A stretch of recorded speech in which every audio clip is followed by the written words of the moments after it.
As bargaining resumes, a poll suggests sympathy is not on the province's side. A majority of Albertans who are saying, look, they're with the teachers on this. Week 2 of the strike, and teachers say they're hopeful their priorities will be met. The class sizes, the class compositions, support for kids who need it.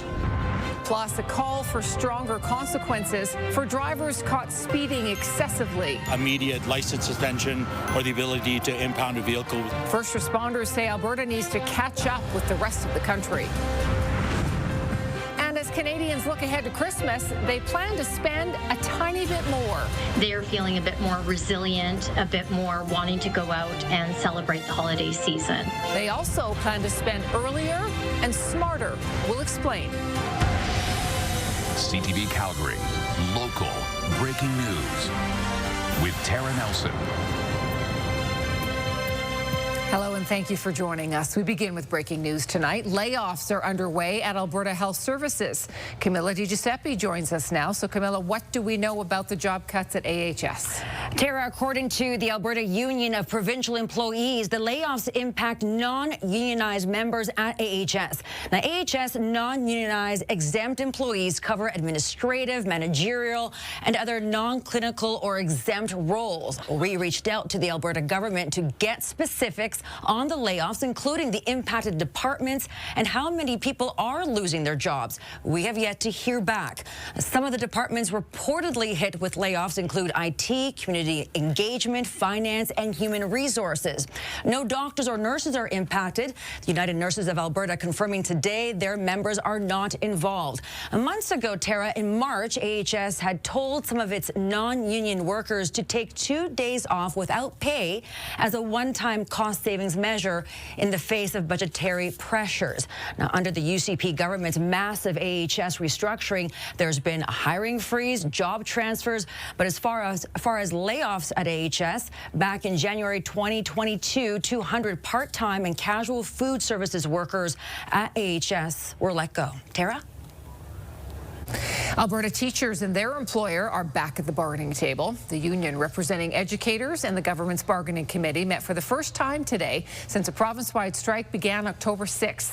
Terry Fikowski is in the southeast tonight, where a rally in support of teachers just wrapped up. Terry. Tara, that's right. They just packed it in. About 24 teachers dressed in red were visible on the overpass behind me along McLeod Trail between the Anderson LRT station and South Centre Mall. They're wanting to show their presence during the strike since they aren't physically out on the picket line. And this was one of many demonstrations held across the province with not just teachers, but other educators, families, parents, and students coming out to show their support for teachers during the strike. And that show of support also reflected in a new survey that says when it comes to the dispute between the government and the teachers, most Albertans are backing the teachers. A show of support for teachers at rallies across Alberta. As teachers remain off the job province-wide, Tuesday, both sides returned to the table to resume negotiations. I have a lot of doubts that the province is going to come anything close to what we want. Rallies took place across the province, with teachers making themselves visible on overpasses. The show of support also reflected by a new survey by the Angus Reid Institute indicating 3 in 5 Albertans, or 58%, sympathize with teachers, which is almost triple the number who side with the government. 61% of people believe the government has handled public education poorly under Danielle Smith's leadership, though politics are playing a part, with 62% of past UCP voters believing teachers make enough money, while 82% of past NDP voters disagree. At this stage in the talks, a tilt, definitely, of a majority of Albertans who are saying, look, they're with the teachers on this. Neither the Alberta Teachers Association or the government are sharing details on the new proposal. The last one was overwhelmingly rejected by teachers last month, which included a 12% raise over 4 years and hiring of 3,000 more teachers. Teachers have voted no now twice, once to a mediator's recommended terms, which is, basically a type of deal, and then to a memorandum of agreement more recently. And so they'd have to be pretty sure that what they have is going to meet the approval of teachers. A financial assistance portal for parents also opened Tuesday, offering $30 per school day per children under 12 to help with childcare expenses. Older students, though, are worried about a week of missed class. Lots of us are getting together in study groups to try and help each other out and stay on track. As a grade 12 student, there's a lot of pressure on this year and how we perform. Teachers are without strike pay, but vow to carry on in hopes of creating change. And I am hopeful that they A show are of seeing the support for value teachers of the at service rallies that teachers across provide. Alberta. It's for the kids. It's for their future. Again, both sides are keeping tight lip on negotiations today as they return to the bargaining table. The ATA only saying that depending on how things went today, more bargaining dates will be scheduled as needed. The finance minister's office in the statement saying that they sincerely hope that the ATA put forward a reasonable offer so that they can reach a deal and get students back to class. Now, as for parents and guardians who are looking to apply for that financial aid, it is going to be retroactive to when teachers walked off the job on October 6th, and then will continue on until the end of the strike. First payment is expected October 31st. You do have to apply, though, for that financial aid through the government's official portal. Tara, we do have a link to that portal on our CTV Calgary website. Okay, Terry Fikowski reporting. Terry, thank you. Signatures can now be collected for a citizen initiative petition launched by a Calgary teacher. It centers around whether public funding should go toward private schools. The petition will follow the new rules, giving canvassers 180 days to collect nearly 178,000 signatures. The family of a 6-year-old who disappeared nearly a month ago is sharing some new details about that day. In a Facebook post, the family shares Darius was playing with 2 other children on an island across the creek from where the family was camping at the Livingston Crown Land campground. The adults let the kids play there as they were within view, but on the morning of September 21st, Darius disappeared after the 2 other kids looked away. The parents started searching immediately, and 911 was called, leading to a lengthy search by RCMP. The family has also revealed that one of the kids playing with Darius, Kaya, passed away last week in an unrelated medical emergency. A Calgary man has been charged after crashing into 3 people before Lethbridge Hurricanes game on Friday. The 3 victims suffered serious injuries that are considered non-life-threatening. The vehicle narrowly missed 2 others. After the crash, Lethbridge police say the driver took off, hit a vehicle a couple of blocks away, then threatened staff at a convenience store after his credit card was declined. The suspect was arrested a short time later. The subject had intentionally ran into the victims and the vehicle, and he was not impaired during the incident. The victims were unknown to him. 47-year-old Christopher Haig is facing 14 charges now, including 5 counts of attempted murder. Police say he is known to authorities in Lethbridge and Calgary. When you think of speeding drivers in Calgary, one major freeway may come to mind immediately. It hasn't even been fully open for 2 years, but Stony Trail already has a reputation for excessive speeds and dangerous maneuvers. It's become so bad, Calgary firefighters are renewing calls for the province to do something. Tim Brooke explains. It says 100, but along Stony Trail, sometimes the maximum speed is treated more as a recommendation than a rule. Those responding to tragic speeding outcomes are sick of it. As a father, I tell my 2 daughters not to drive Stony Trail at certain times of day because I've truly seen the worst that can happen. Excessive speeding is putting the lives of Calgarians and first responders at risk, and it has to stop. As of the end of September, police have given out 618 tickets to drivers going 50 kilometers an hour or more above the posted limit. The city is on pace for a decade high in fatal traffic collisions, with about 30% of those involving unsafe or excessive speed. 2 happened along Stony across just 3 days in June. In other jurisdictions, tickets for going 50 or more over the limit would get your vehicle automatically impounded. But not in Alberta. The Calgary Firefighters Association and council hopefuls who border the ring road want to see a switch. I hear it every single day. The cars racing, the motorbikes racing, as well as the sirens. I'm here to just lend my support to the firefighters as they ask for the tools to do the job. If elected, I'll push for council to work with the province for stiffer penalties. The government recently pulled photo radar from provincial roads, but despite calls for it, don't expect to see a reversal anytime soon. We obviously constantly review the Traffic Safety Act at a provincial level, but physical enforcement is the best way to stop speeders. The transportation minister instead believes the city needs to increase police pay so they can increase ticket issuing. Here, at least, that's a dangerous idea. More and more Calgarians realize that photo radar wasn't a cash cow, it was a swear jar that actually saved lives.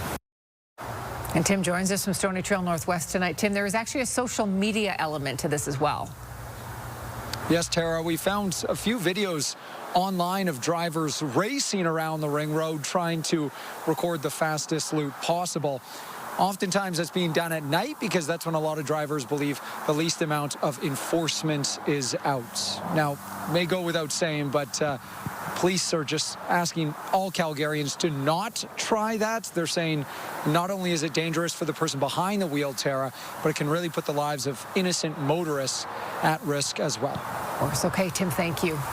Calgary drivers are getting a break on gas prices. Some stations are selling regular gas for $1.19 per liter. There are a handful of stations selling gas at that price, but $1.04 is actually more common. Crude oil prices have been falling since June.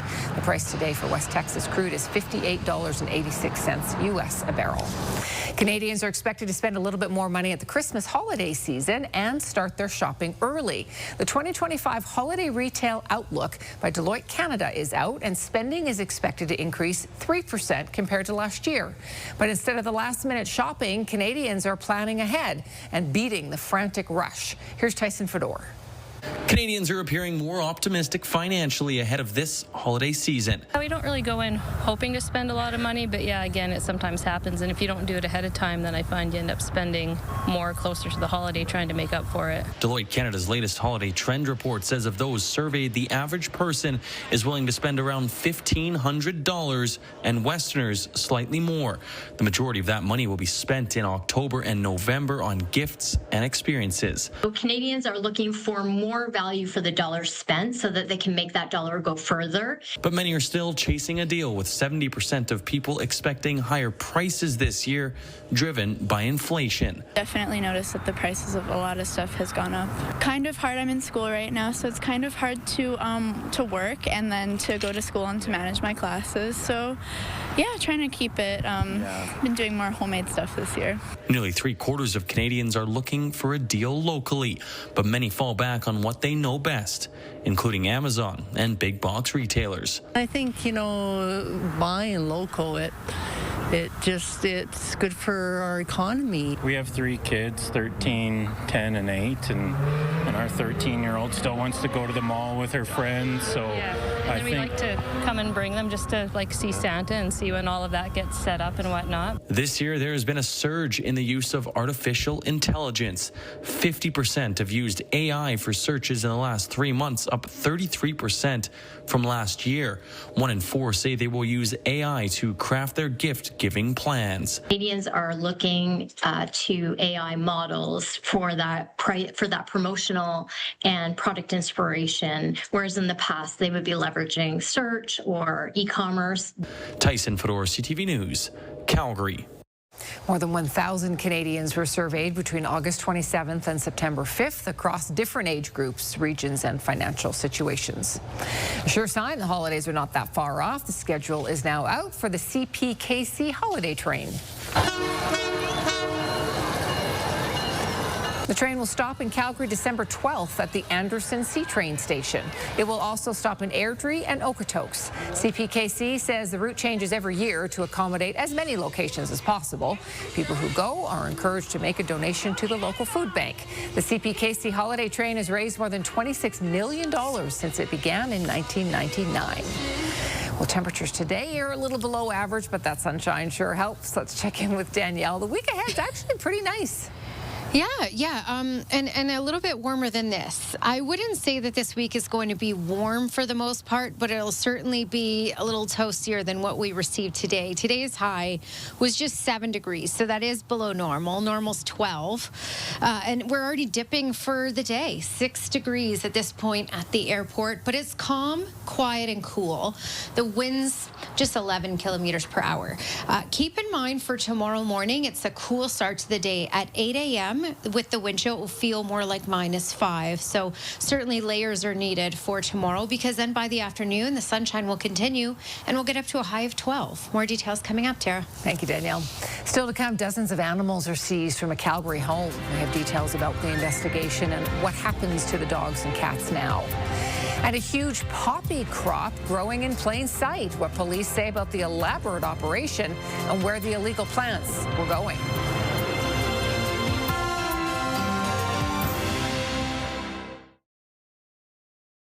Dozens of puppies, adult dogs, and cats are being cared for after being seized from a Northwest home on Sunday.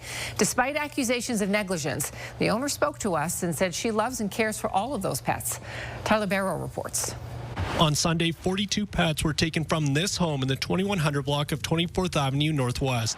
Police were responding to a call of more than 24 puppies running around the block. Multiple residents stay at the home. Siren Bowman owns several of the pets. They took my life away. Those are my children. In the end, 32 puppies, 4 adult dogs, and 6 cats were taken. The residents were served with a notice saying the pets were in deprival of adequate shelter, ventilation, space, food, water, veterinary care, or reasonable protection from injuries, heat, or cold. I was told that they were roaming around outside the fence. Like, okay, I can understand why they got taken for that, but like, they didn't need to take all of them. Like, they're not even living in an abandoned environment. She says she did try and sell the puppies herself, but had no luck. CTV News did speak with a nearby neighbor who said they would hear the dogs barking at night and hear the owner screaming at them after they escaped the yard. Bowman maintains her love for her pets. I'd do anything for them. I would never let them any kind of harm to them. After spending the past few days at an off-site clinic, the pets will be transported to the Calgary Humane Society by the end of day Tuesday. The Humane Society and the Calgary Police Service are investigating the matter. Tyler Barrow, CTV News, Calgary. Only a few cats currently remain at the home. Edmonton police say they've made a rare find in this country. They seized tens of thousands of poppy plants growing on a farm on the edge of the city. As CTV's Marek Cash reports, police believe they were going to be sold on the illicit market and turned into opioids. Edmonton police say a farm in northeast Edmonton was growing something quite unusual in this part of the world. Opium poppies, they can be used to produce a number of substances with significant analgesic effects to them, such as heroin and morphine and other such opioids. 4 people have been arrested in connection with the alleged opium poppy operation near 34th Street and 195th Avenue. About 60,000 plants being grown in a backfield at that location. This property is within city limits, but as you can see, it's quite a rural area surrounded by farmland northeast of the Anthony Henday, just off Highway 15. There was a bunch of like trucks and other vehicles on site. But the crops, it was only this being grown. Police say a poppy growing operation of this size is extremely rare in Canada. We did come across like individual plants being grown by people the odd time. Calgary, I believe, had also a smaller scale one, but nothing in this scale. We haven't seen anything like that. The only other time we've really come across a commercial level grow like this was back in 2010 in Chilliwack, BC. Police say the plants have an estimated value of between $160,000 and $500,000. So it was good work by these investigators to locate and destroy this crop before it was able to be sent out and cause that harm to our community. Police were led to the property after receiving a tip. 4 men are being charged with production of a controlled substance. Marek Cash, CTV News, Edmonton. This is CTV News, Calgary. Let's bring Danielle back in now and look ahead to our 5-day forecast. Hopefully no more snow in it. No, none of this. Well, for this week anyway. We're looking at cooler temperatures, though.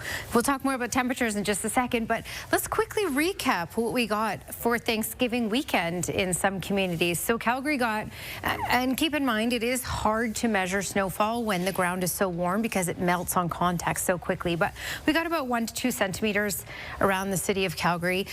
Just west of Brooks, 4.5 centimeters.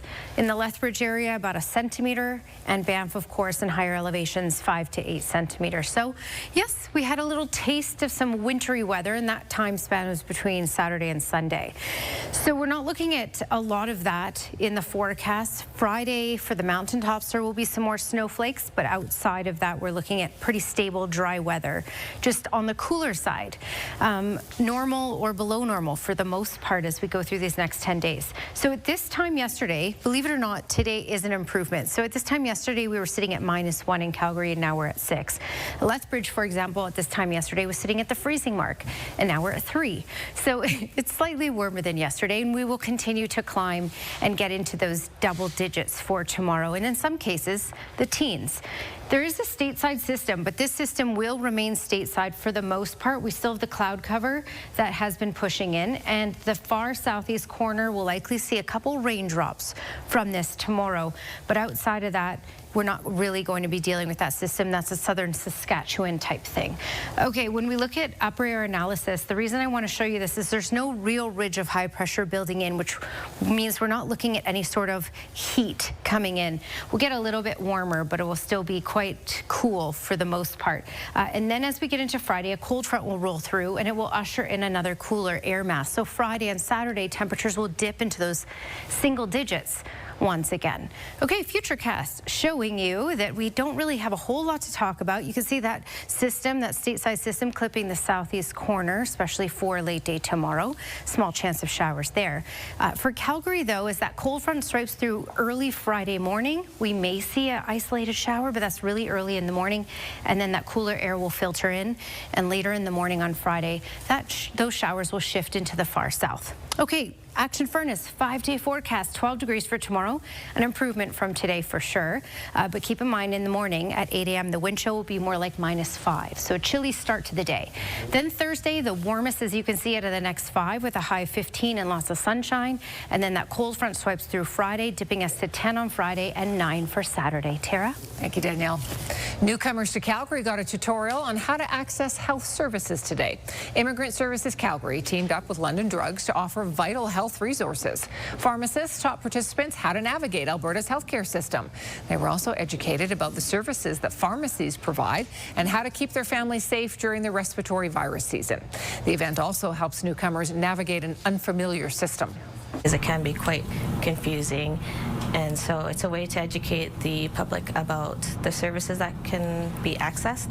And since it's that time of year where everyone's, catching some sort of respiratory illness, it's a good way to educate the public. For more information, you can log on to immigrantservicescalgary.ca. Just ahead, it is an uncertain road to peace. We'll explain why Israel has now delayed the reopening of the Rafah border crossing into Gaza. And later, new rules for teenage Instagram users. Will it keep them safer on the platform?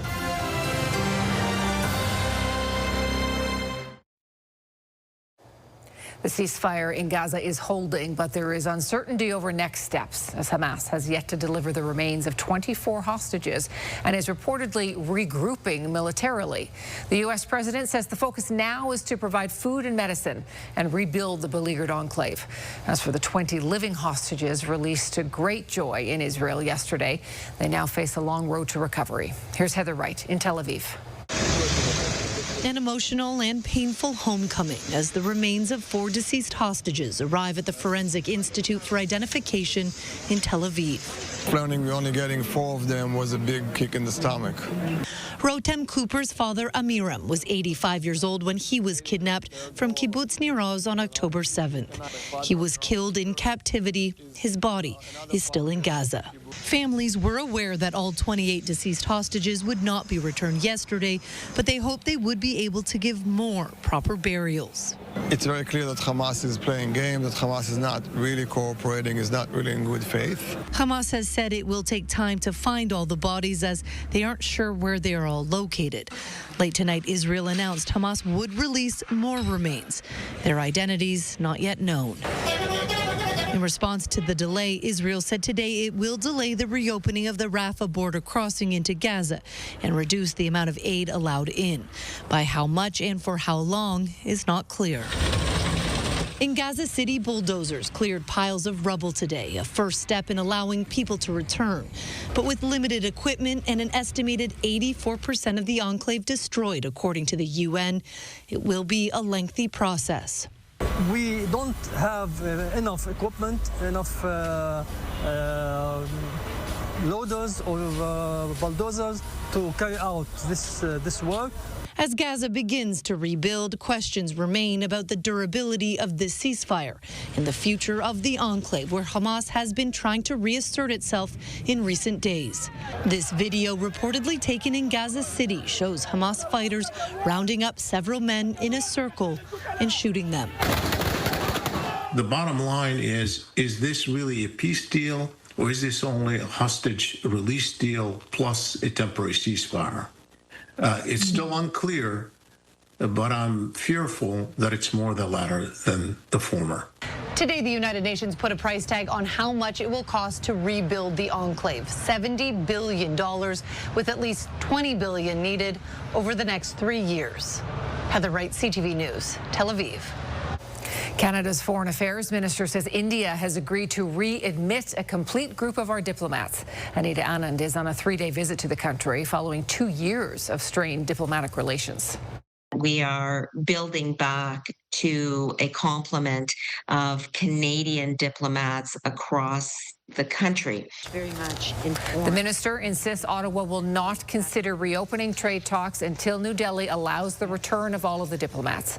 Both countries expelled each other's senior officials last year after the RCMP accused India of playing a role in violence in Canada linked to homicides and extortion. The island of cats has a cat problem. Cyprus is known for its feral felines, but the population has really peaked. Our trending videos are next.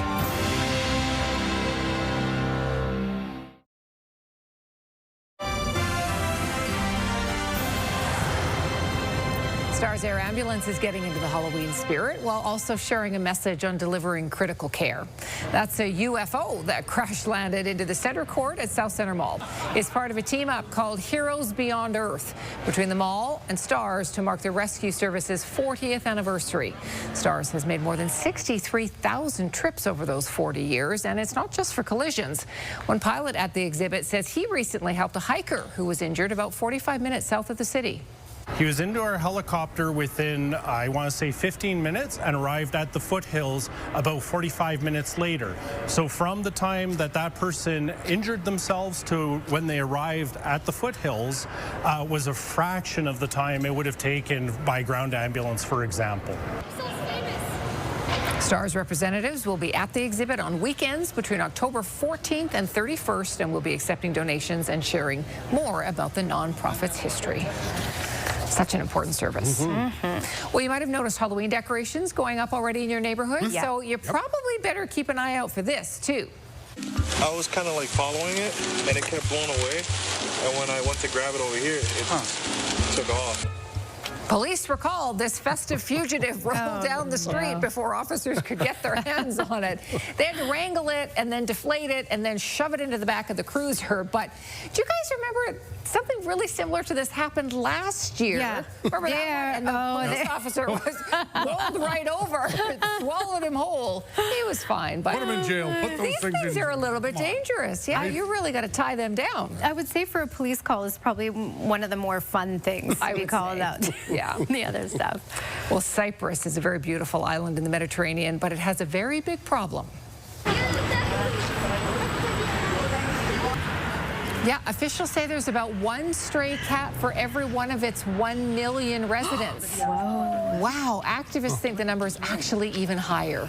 There's an existing program that conducts about 2,000 sterilizations a year, but As you can see, that's not nearly enough. No. So the government is trying to raise funding to increase it.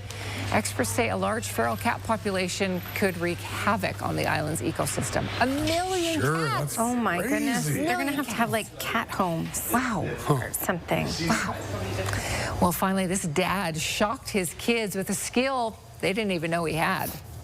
I'm done hiding, now I'm shining like I'm born to be.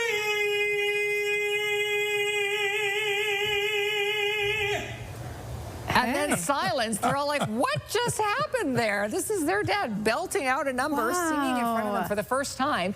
These kids are all singers. They've all been on America's Got Talent. They obviously got their talent from their dad, but he obviously doesn't sing for them very often. No. Love the reaction. Yes. Love it. They're like, what is happening? Yeah. And that's a tough song. Nice work. Very good. He's a Broadway star. Some are calling for Canada to lift tariffs on Chinese EVs, but only if China opens the door for Canadian canola.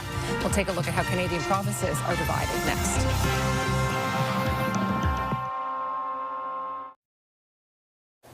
I still have that golden song in my head. Okay, here we go. Skywatch weather cam. Beautiful day today. Just a little on the colder side. Got a little taste of winter for Thanksgiving weekend, and today cooler temperatures. And keep in mind, tomorrow will be cool to start. The afternoon will be warmer than what we had today, but cooler morning for sure. Currently we're sitting at 6. Today's high was 7. Normal is 12. And we will be at or below normal for most of the days over these next 10 days. 7 degrees again was the high in Calgary, kind of close to the high all the way up in Churchill. It was the high in Edmonton, Regina. So you can see those cooler temperatures have certainly filtered into the prairies in comparison to many other places. We will be warmer tomorrow, at least the double digits. Some places will get into the teens. Not a whole lot going on. The stateside system will mainly remain stateside. We'll just continue to get some cloud cover from this in parts of the southeast corner here. All right, your Action Furnace 24-hour forecast, fixed right or it's free.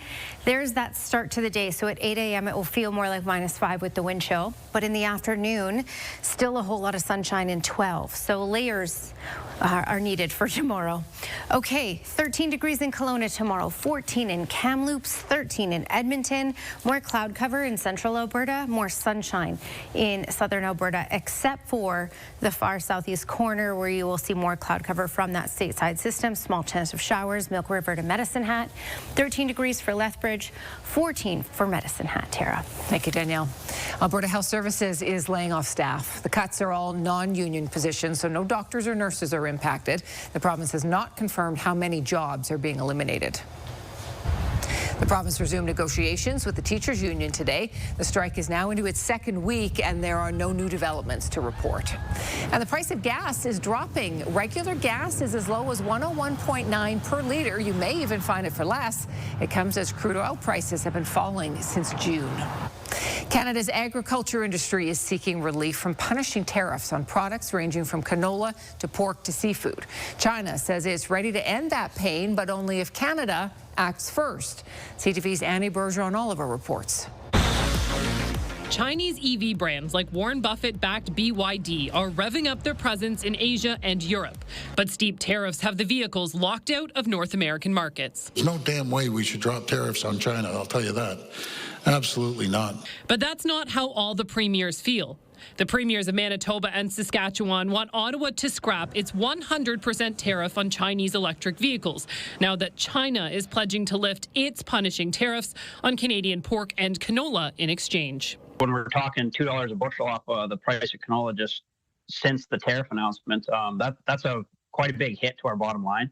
But while farmers are feeling the financial hit now, experts in the Canadian auto sector fear a bleaker future if cheaper Chinese-made cars start flowing in.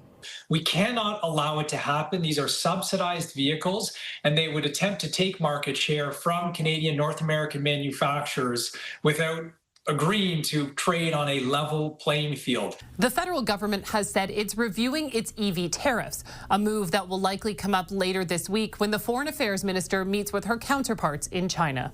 Annie Bergeron-Oliver, CTV News, Ottawa. New tariffs come into effect today on wood products. The U.S. will now be collecting a 10% tariff on imported timber and lumber and 25% on kitchen cabinets, bathroom vanities, and upholstered furniture. The U.S. imports the majority of its lumber from Canada. The tariffs are meant to encourage more domestic logging and furniture manufacturing. Critics expect it to raise prices for American consumers and possibly slow the U.S. home building industry.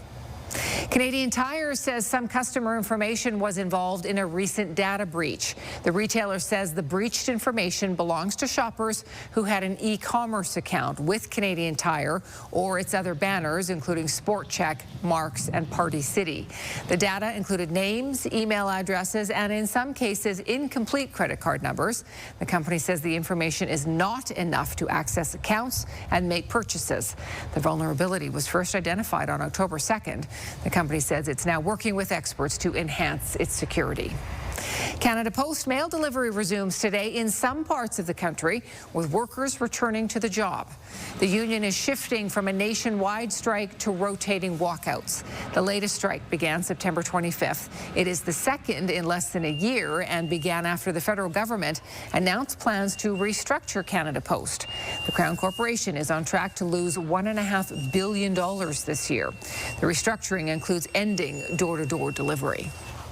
A key deal in the gas sector is on track to be finalized by the end of the year. Here's BNN Bloomberg's Marilla Fernandez. The deal that would allow Sunoco to acquire Parkland has passed a key hurdle. The $9 billion U.S. agreement would allow Sunoco, an American fuel distributor, to take over Parkland, a retailer and refiner based in Alberta. It has passed a review under the Investment of Canada Act, which weighs the benefit of foreign ownership in a Canadian company. Here are the closing numbers for the day. The Canadian dollar didn't change much. It ended the day at 71.21. West Texas Intermediate crude is down 80 cents to 58.27. Western Canadian Select is down more than $2 to 47.77. And the TSX shot up over 500 points today, sending it back up over 30,000. Those are your business headlines. I'm Marilla Fernandez. Instagram is making major changes to what teenagers can see online. Meta says it's limiting access to PG-13 content and requiring parental permission to change those settings. CTV's Dave Charbonneau explains. Tori Beaumont knows how easy it is to get drawn into Instagram. There's a lot of content on Instagram that's unregulated. For her, the constant stream of videos and photos can sometimes be too much. I've seen a lot of really gory stuff on there, some very explicit things on there. It's very good that I feel like they're cracking down on that sort of censorship. Now, Meta says it's limiting teen accounts to PG-13 content by default and requiring parents to approve any changes. The new system is designed to be easy for parents to understand. We're doing this to really speak the language of parents who are much more familiar with movie ratings in terms of kind of a familiar model for those who are using Instagram. It's stuff like this, just any type of killing, anything. But 17-year-old Bahir Zai says he still has access to mature content. It does give you a warning saying it does have violence or something, and you could either click CY or you can click just to see the post. Most kids are just scrolling through reels and stuff like that. I feel like it's a good feature to stop kids from seeing things they're not meant to see yet.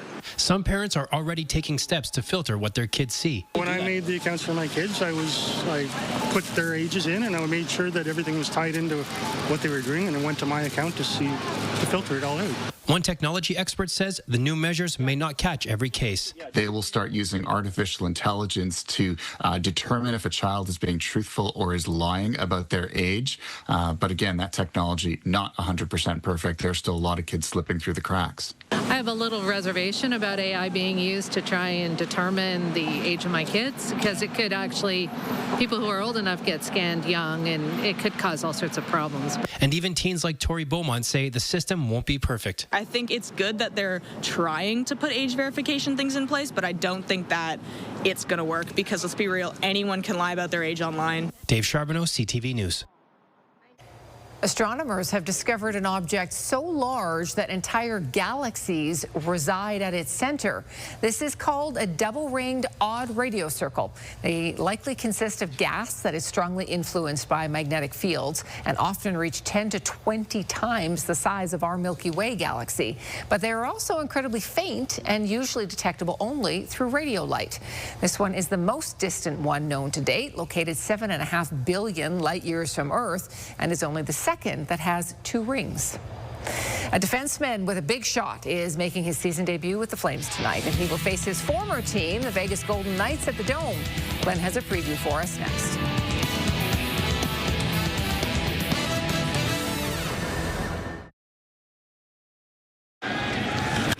Shot to right center field. Varsho on the run. He's at the track. He's at the wall. It's gone.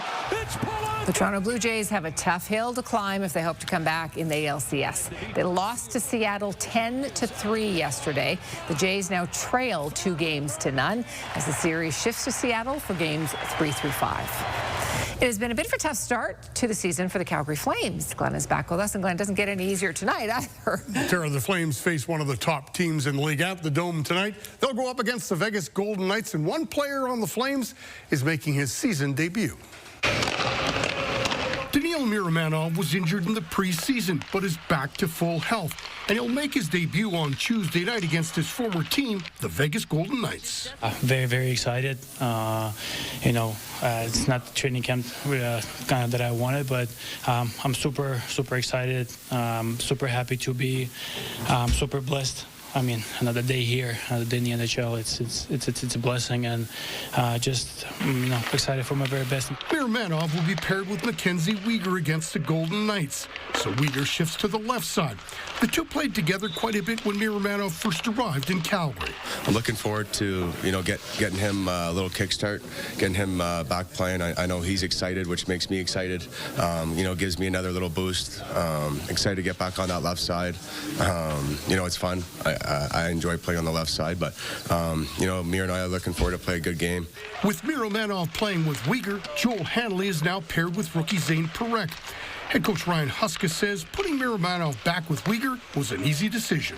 They played quite a bit together initially. This was looking back a while ago, and I think Daniil, when he's on his game, he is a big body and he does have a good stick, very similar to what Kevin Ball has. And we used them pretty heavily against some top players when they were first put together. There was also some good news for the Flames on the injury front. Jonathan Huberdeau took part in the morning skate. His teammates say it was good to see him back out there again. I felt good this morning. I think it was because Hubie was out there. It's nice to see his face, and I'm sure he's excited to be back with the boys. And he had a good skate. I know he's getting bag skated probably right as we speak. So I feel for him a little bit, but it's always great to see him, and we'll need him back here shortly. Puck drop for tonight's game, just a few minutes' time at the Scotiabank Saddledome. Thank you, Glenn. Let's bring Danielle in for our last peek at the weather. It's not warm out there. Right, and we're not looking at much warm weather. I mean, Thursday will be warmish, as you can see here. But, at normal's 12 or below, really for the next 5 days other than Thursday. Yeah, it's kind of the thing. Tomorrow, -5 is what it will feel like at 8 a.m. with the wind chills, so be prepared for a cold start. Okay, weather window brought to you by Lux Windows and Doors, crafting quality windows and doors for your style, budget, and Alberta's climate. Now, this is not a weather pick per se, but I ran into this lovely lady when I was out shopping for Thanksgiving stuff. Mama Hutch is her name, and she says, after Thanksgiving it would be a good idea to feature some pies. She says she makes some good desserts.